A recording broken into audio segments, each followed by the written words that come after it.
talking about Placement. Hagar's positioning. Yeah, positioning. Um, and that was really, I think that was a really important point that you brought up. One thing I wanted to go back to, and I'm not sure how much of an exploration of it that we need to get into, but just an observation to mull over. In a lot of places, God declares who He is in the Word, but in this passage, Hagar is the one who declares that God is Elroy, that He's the God who sees, which I think is really interesting because it was revelatory for her, and she not only says that you're the God who sees, but I have now seen the one who has seen me.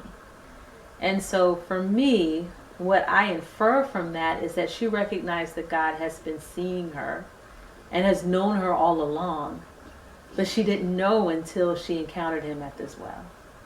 That's exactly right. I think, and it goes back to, like I was saying, that this story and the song itself, the message of the song, and the implication behind the name of Elroy is really about positioning, like perspective, and where you find, identifying your heart position and what you're relying on in the place of transition. And to me, a transition just talks about location, but just transformation more so. When you recognize the scripture is, it's funny because the scripture's been like, God's been like having me encounter all week, and then the last 2 weeks, just in places that I find myself in. He just keeps saying that my ways are not your ways and my thoughts are not your thoughts. In other words, and he said, then at the end of that scripture says, but my ways are higher than yours. And so when you say like Hagar recognizing the name being declared of God is from her recognition, and from her acknowledgement. That's something that changed about God. It was her acknowledging God's way is the best way, even when I find myself displaced, or even when I find myself frustrated, or even when I find myself deserting, essentially.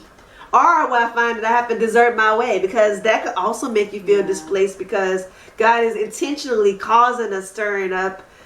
Not necessarily he was the inspiration behind Sarah mistreating her, but God ultimately, it's that scripture when they say, like, that's almost baffling at times, is that, all things work together.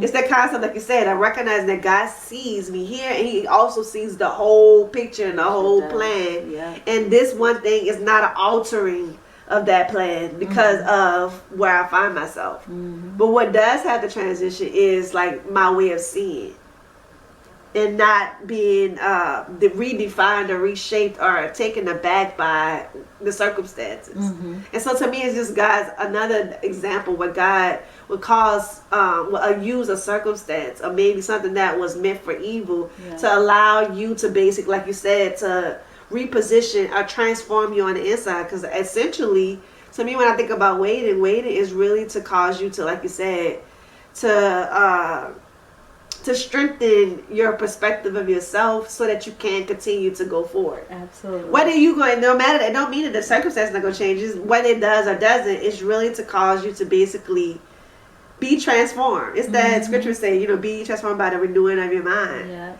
Because that's where that happens there first. Absolutely. Or they that wait upon the Lord shall renew their strength. Well, there you go. That's actually a revelation. Like, right. And I mean, you off the top of your head, like, how do you renew your strength in waiting? But it's about what you do in the waiting that makes the difference, I think. And that's where you, like you said, that's what God said. Well, she said two things in that. God, you see me, and then now I see you. In other words, I've located your perspective on this. So now I can actually view myself in the right light, although you're causing me to return to this place. Because before, outside of that, your focus is God changed something so that I could change. God's like, no, you change your perspective and your viewpoint, and that's going to cause a shift that's needed to bring forth or birth the message on what it is that I'm causing to be seen in you. Because you already declared that I see something. So because I see something and my plan is perfect, It's to prosper you. You know, it's Jeremiah 29:11. It's to prosper you, to give you hope and expect the end. But in our mind, on a natural viewpoint, all of that is related to an outcome. And God's like, ultimately, it's not about instant outcome, because this is a continual journey. It's about you being able to see from my point of view. Right. Exactly. And to recognize that I'm always moving and I'm always doing something towards you that's good. But in order for you to continue to walk at my pace with me, you have to continue to have we have to be in alignment on mindset, so that we can continue to trek forward.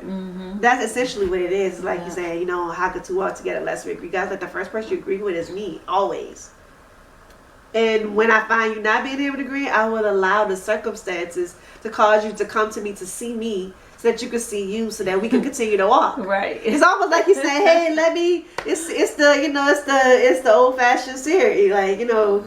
And she don't have the ability to find. She's like, you know, recalculating, because the whole thing is I expect Siri to figure out where I am in relationship to where I'm trying to go. Right. So that's how she can tell me that I need to, like, you know, redirect you, but it's still going to be to the same path. And in this term, God Elroy is the redirecting, to say, hey, I identify with you, but I also need you to identify with me.